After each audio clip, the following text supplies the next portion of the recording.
Orang yang pertama kali membawa Al-Quran ke Pulau Jawa adalah Syekh Subakir.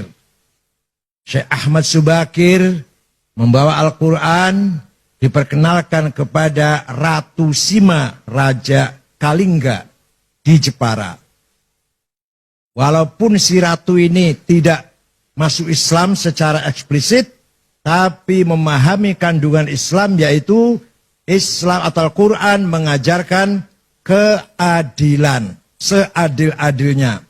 Maka Ratu Sima, Kerajaan Kalingga, Jepara, terkenal ratu yang paling adil.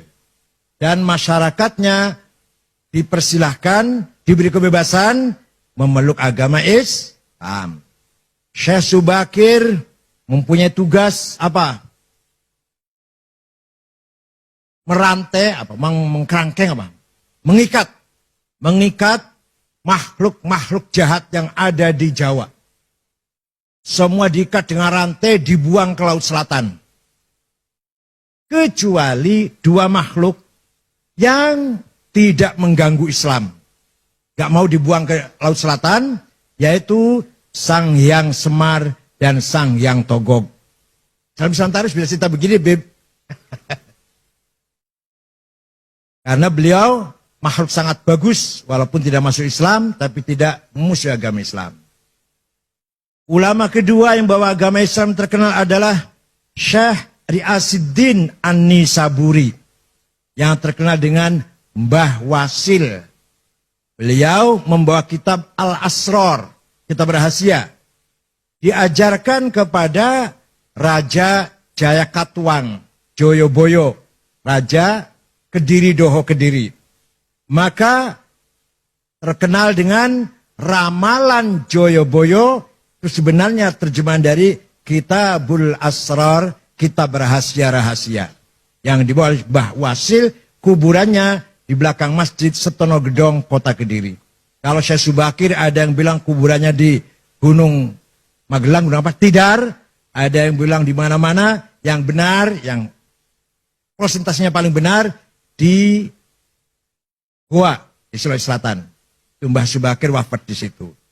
Setelah itu barulah datang para dai-dai. Pertama kali ada pesantren di Jawa Barat tahun 1410. Adalah Syekh Hasanuddin dari Cina, atau terkenal dengan Syekh Kuro. Kuro itu Qori, yang mengajar Al-Quran di desa Rengas Dengklok, Kerawang. Punya murid, salah satu muridnya namanya Subang Larang.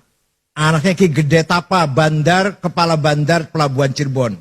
Ki Gede Tapa itu bukan dari Solo Tigo loh, dari Cirebon. Nah, Subang Larang ini Pak Hanif kutilang, kuning, tinggi, langsing. Sulit carinya nih. Kalau kebalikannya banyak, kebalikannya. Kebalikannya kuning, kebalikannya tinggi, kebalikannya langsing, itu gak banyak itu. Tapi yang kutilang, aduh sulit carinya. Nah, suatu ketika Raja Siliwangi beragama Buddha dengar ada agama Islam, agama baru, berangkat dari Bogor ke utara, saya bunuh itu, kiai itu. Sampai di sana mendengar kutilang sedang baca Quran, klepek-klepek. Langsung lamar. Untuk saya saja kiai, silakan, tapi kamu harus masuk Islam. Udah masuk Islam gampang. Ada mas kawinnya apa? Lintang kerti, tasbih maksudnya. Udah saya cari di pasar gampang, mau berapa biji. Nggak ada di sini. Adanya di Arab, gampang saya mabur ke sana. Keluar dari rumahnya kiai, dia siap-siap terbang. Hong, macet. Biasanya terbang biasanya. 2 kali, hong, nggak bisa terbang. Hong, gagal. Kata Syekh Kuro sambil ketawa ngekek-ngekek barangkali. Kalau kamu mau terbang, baca Bismillahirrahmanirrahim. Baru hong. Hongnya tetap dibaca. Bismillah dulu. Ringkas cerita, terbang. Tidak lama datang bawa tasbih. Terjadi perkawinan antara Raja Pajajaran yang beragama Buddha masuk Islam, Prabu Siliwangi dengan Subang Larang. Tapi beliau Islamnya kurang betul-betul Islam, karena hanya ingin kawin kutilang saja itu. Tapi akan punya anak.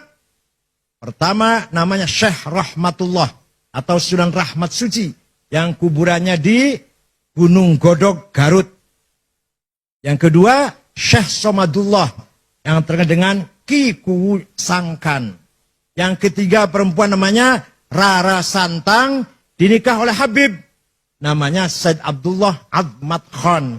Nanti punya anak Syarif Hidayatullah, Sunan Gunung Jati. Nih, dongeng kayak gini harus apa santri ini? Jadi, bubarlah kerajaan Pajajaran setelah Prabu Kian Santang Sen Rahmatullah alias Ki Galantrang alias Ki Setra alias Maung Keling alias Maung Lodaya. Oh, banyak sekali aliasnya itu. Menguasai kerajaan Pajajaran, semua masuk Islam kecuali Patih Pucukumun dengan suku Baduy di Malimping tetap agamanya Sunda Wiwitan atau Karuhunan yang menyembah Batara, Sang Batara. Itulah ulama mulai menyebarkan agama Islam di Pulau Jawa ini. Dari Rengas Dengklok, Syekh Hasanuddin Syahkuro melahirkan beberapa santri ahli baca Al-Qur'an.